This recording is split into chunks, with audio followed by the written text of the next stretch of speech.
Bonjour, Christelle Serré. Aujourd'hui, le but de ma capsule, c'est de vous faire comprendre l'importance d'avoir une grille tarifaire, de la respecter, mais surtout de faire comprendre aux autres que c'est important qu'eux aussi la respectent.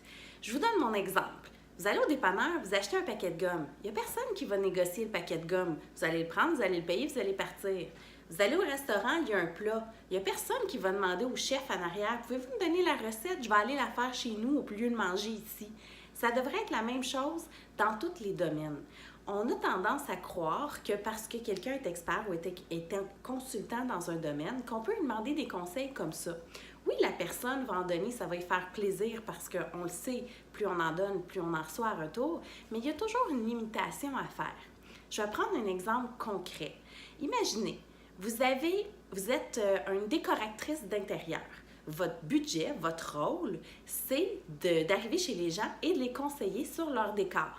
C'est sûr que vous allez dans un bureau rencontrer un client et vous dire « Ah, qu'est-ce que vous pensez de la déco? » Vous allez lui donner 2-3 conseils, ça va finir là. Mais quand ça commence à s'éterniser, c'est important de mettre ses limites. Pourquoi? Parce que vos conseils valent quelque chose. Vous avez déterminé un prix pour vos heures de consultation. Vous ne devriez pas toujours tout donner gratuitement. Il faut savoir limité. Parce que oui, donner de l'information, c'est bon. On apprend à vous connaître comme ça, on connaît votre expertise comme ça, mais il faut aussi apprendre à donner des limites. Par exemple, dans le cas de la décoratrice d'intérieur, ce qu'elle pourrait tout simplement dire, c'est « Oui, j'aime beaucoup la déco, j'aurais peut-être quelques petits ajustements à faire, mais des fois, c'est une question de goût. Si vous voulez, on devrait se faire une rencontre. Je pourrais m'asseoir avec vous, puis on pourrait déterminer un plan. » C'est poli. C'est gentil, c'est aimable, on a donné des conseils, on a donné son opinion, on a gardé son expertise, mais c'est surtout qu'on ne s'est pas fait brûler. Au même titre que, par exemple, un psychologue. OK, c'est assez clair, on rentre dans le bureau, on paye pour ses services. Mais des fois, si c'est un psychologue pour enfants, les parents vont rentrer en ligne de compte. Puis là, peut-être que les parents sont séparés, puis que là, le papa va appeler, va parler pendant une demi-heure à la psychologue, puis la maman va appeler, puis va parler un autre 45 minutes avec la psychologue, des heures qui ne sont pas nécessairement facturables. Quand on le sait en amont, ça, puis quand on est bien préparé, puis qu'on connaît sa clientèle, on est capable de le dire, puis de le rentrer dans son éthique.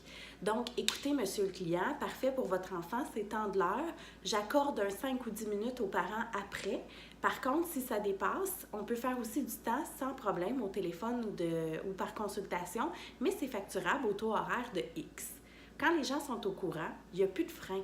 Puis les gens ne vont pas se dire « Ah ben là, tu ne vas pas me donner d'informations ». Ils vont juste comprendre le principe. Au même titre que la décoratrice d'intérieur. Si elle rentre dans le bureau, puis vous lui dites complètement l'exemple que je vous ai donné tantôt, oui, on pourrait s'asseoir, puis je pourrais vous donner des vrais conseils concrets. La personne, elle va comprendre qu'à un moment donné, il y a une limite, mais c'est surtout qu'elle va reconnaître votre expertise. Les experts, on est spécialiste, on donne des conseils, c'est important, mais il y a une limite aussi à ne pas franchir, puis il ne faut pas que la personne se sente brimée dans son exercice, puis qu'elle ait l'impression qu'elle donne des conseils gratuits, puis qu'il n'y a jamais rien en retour. Donc, maintenez, vous valez ce que vous valez, c'est important, vous avez déterminé une grille tarifaire, vous avez déterminé une heure de service, il faut les conserver, il faut arriver avec leurs limites, puis je vous garantis qu'il n'y aura pas de perte de confiance d'un bord ou de l'autre, au contraire, vous allez gagner, puis ça va juste être du positif. Sur ce, je vous souhaite une bonne fin de journée.